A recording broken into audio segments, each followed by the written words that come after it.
दोस्तों, अगर मैं आपसे कहूँ कि एक लड़का जिसने अपनी ज़िंदगी अपने ही हाथों बर्बाद कर ली थी, जिसके ऊपर लाखों का कर्ज था, जिसे उसके अपने घरवालों ने घर से निकाल दिया था और जिसे लोग कहते थे इसका अब कुछ नहीं हो सकता, वही लड़का आज कई गाड़ियों का मालिक है और कई ऐसे लोगों से ज़्यादा कमाता है जिन्होंने 15 साल कॉर्पोरेट नौकरी की है। तो शायद आपको यकीन नहीं होगा, लेकिन सबसे हैरान करने वाली बात, उसने ये सब किसी MBA से नहीं सीखा, किसी बिजनेस गुरु से नहीं सीखा, बल्कि उसने ये सब सीखा अपने गांव से। आज की कहानी सिर्फ एक इंसान की नहीं है, बल्कि हर उस गांव के लड़के की कहानी है जिसने कभी गलती की, गिरा, लेकिन फिर उठने की हिम्मत की। और यकीन मानिए, इस कहानी का सबसे बड़ा सबक आखिरी के 2 मिनट में मिलेगा। दोस्तों, भारत में करोड़ों लोग गांव में पैदा होते हैं और लगभग हर परिवार का एक ही सपना होता है, बेटा पढ़ लिख जाए तो जिंदगी बन जाएगी। इस लड़के के घर में भी यही सपना था। छोटा सा गांव, सरकारी स्कूल, सीमित जमीन, लेकिन पढ़ाई में तेज था। टीचर भी कहते थे ये लड़का बहुत आगे जाएगा। लेकिन जिंदगी का सबसे बड़ा धोखा क्या है? बर्बादी कभी एक दिन में नहीं आती, वो धीरे धीरे आदत बनकर आती है। पहले दोस्त के साथ टाइम पास, फिर छोटी बाजियां, फिर जुआ, शुरुआत में थोड़े पैसों की जीत, और यहीं से उसकी सबसे बड़ी हार शुरू हो गई। क्योंकि इंसानी दिमाग जीत को याद रखता है, हार को नहीं। यही वजह है कि दुनिया भर में जुए की लत को सबसे खतरनाक बिहेवियरल एडिक्शंस में गिना जाता है। शुरुआत की छोटी जीत इंसान को यह विश्वास दिलाती है कि अगली बार भी किस्मत जरूर साथ देगी। लेकिन आंकड़े बताते हैं कि लंबे समय में सबसे ज़्यादा कमाई हमेशा जुआ चलाने वाले की ही होती है, खेलने वालों की नहीं। लेकिन उसे ये बात बहुत देर से समझ आई। दोस्तों, एक दिन उसने इतना बड़ा दांव लगा दिया कि सिर्फ पैसे नहीं हारे, अपनी पूरी जिंदगी हार गया। लाखों का कर्ज, फोन लगातार बज रहे थे, उधार देने वाले दरवाजे तक आने लगे। गांव छोटा था, बात चुपती नहीं, हर गली, हर चौपाल, हर चाय की दुकान पर बस उसी की चर्चा थी। उस रात उसके पिता ने उसे बुलाया। घर में कोई नहीं बोल रहा था, सिर्फ एक लाइन कही, बेटा कर्ज तुमने लिया है, इसे उतारोगे भी तुम ही। और अगले ही दिन उसे शहर भेज दिया। बहुत लोग कहेंगे कैसे माँ बाप थे, लेकिन शायद उन्होंने उसे छोड़ा नहीं था, जिम्मेदारियां पकड़ाई थी। और कई बार यही सबसे बड़ा प्यार होता है। दोस्तों, वो शहर चले गया। उसे लगा रिश्तेदार हैं, सहारा मिल जाएगा। लेकिन शहर रिश्तों से नहीं, कमाई से चलता है। पहुंचते ही रिश्तेदार ने कहा, भैया यहाँ हवा भी मुफ्त नहीं मिलती, कुछ दिन रख लेंगे, लेकिन कमाना तो पड़ेगा। उस समय उसके पास 3 ही रास्ते थे। वापस गांव जाए, जहां कर्ज देने वाले इंतजार कर रहे थे, या तो भाग जाए, जो शायद जिंदगी भर भागना ही पड़ेगा, या काम करना। उसने तीसरा रास्ता ही चुना, जो स्वाभाविक था। रिश्तेदार ऑटो चलाते थे, उन्होंने कहा चलाना सीख लो। पहली बार उसने ऑटो का हैंडल पकड़ा। जिस लड़के ने कभी खुद को ऑफिस में बैठा हुआ सोचा था, वो अब ट्रैफिक में सवारी ढूंढ रहा था।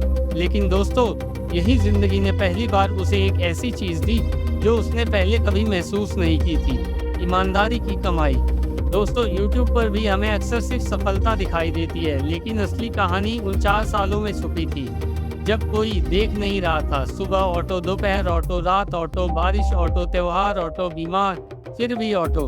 भारत में करोड़ों लोग रोज 10-12 घंटे मेहनत करते हैं, लेकिन फर्क मेहनत में नहीं होता, फर्क होता है मेहनत के पीछे की वजह में। उसकी वजह साफ थी, कर्ज खत्म करना है। 4 साल बाद उसने आखिरी किस्त भर दी।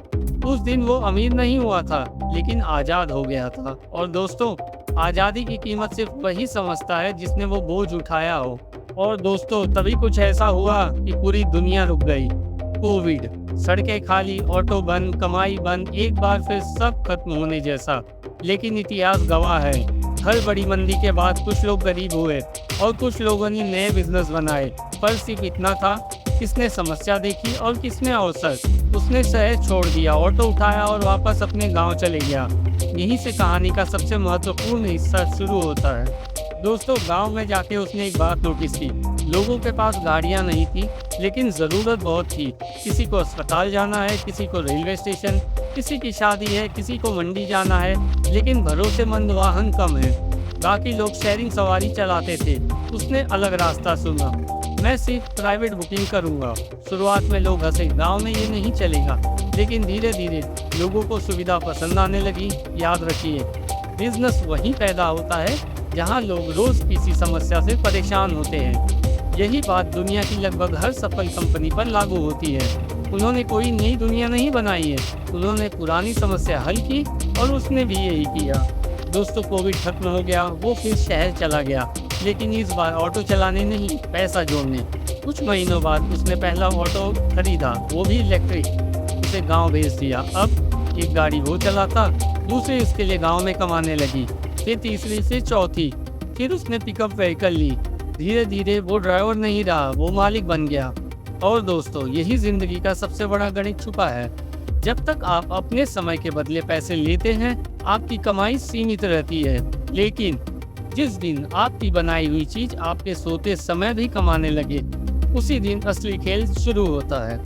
दोस्तों, आज जिस लड़के को कभी लोग जुआरी कहते थे, उसी के पास कई गाड़ियां हैं, लोग सलाह लेने आते हैं, सम्मान से बात करते हैं और शायद कमाई भी कई पढ़े लिखे लोगों से ज़्यादा हो रही है। लेकिन इस कहानी की असली जीत पैसे नहीं है।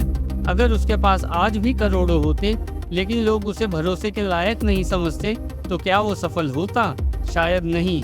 उसने सिर्फ ऐसे नहीं बनाए, उसने अपना नाम वापस कमाया। और दोस्तों, नाम कमाने में पैसा कमाने से कहीं ज़्यादा समय लगता है। दोस्तों, हम अक्सर कहते हैं गांव में मौके नहीं हैं, लेकिन शायद सवाल ये नहीं है कि मौके हैं या नहीं। सवाल ये है, क्या हम देखने की कोशिश भी करते हैं?